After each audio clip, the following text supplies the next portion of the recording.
भारतीय जनसंघ के जनक रहे पंडित दीनदयाल उपाध्याय की जयंती के मौके पर प्रधानमंत्री नरेंद्र मोदी ने भारतीय जनता पार्टी के कार्यकर्ताओं को संबोधित किया। प्रधानमंत्री नरेंद्र मोदी ने कहा कि कोरोना संकट काल में पार्टी के कार्यकर्ताओं ने लोगों की सेवा की। कुछ कोरोना से संक्रमित हुए और कुछ की जान भी चली गई।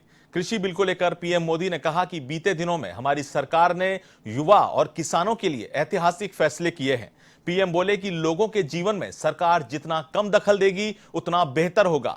आजादी के कई साल बाद तक किसानों के नाम पर कई नारे लगे, लेकिन उनके नारे खोखले थे।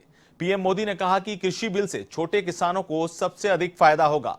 पीएम ने कहा कि अब किसान की मर्जी है कि वो कहीं पर भी फसल बेचे। जहां पर किसान को अधिक दाम मिलेगा वो वहां बेच सकेगा। बीजेपी के कार्यकर्ताओं को आसान भाषा में किसानों को समझाना होगा।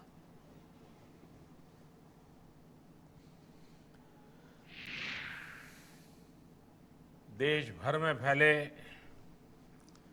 भारतीय जनता पार्टी के कर्मठ कार्यकर्ताओं को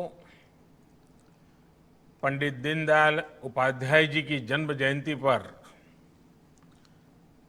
अनेक अनेक शुभकामनाएं देता हूं, ताकि पंडित जी ने जो हमें मार्गदर्शन किया है,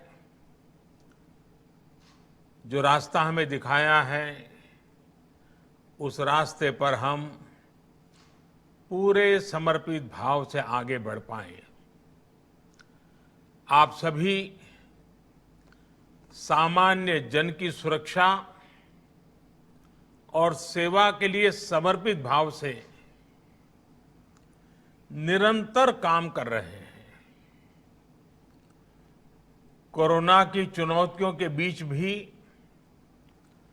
भाजपा कार्यकर्ताओं ने अपनी इस सेवा साधना को बिना रुके, बिना थके जारी रखा है।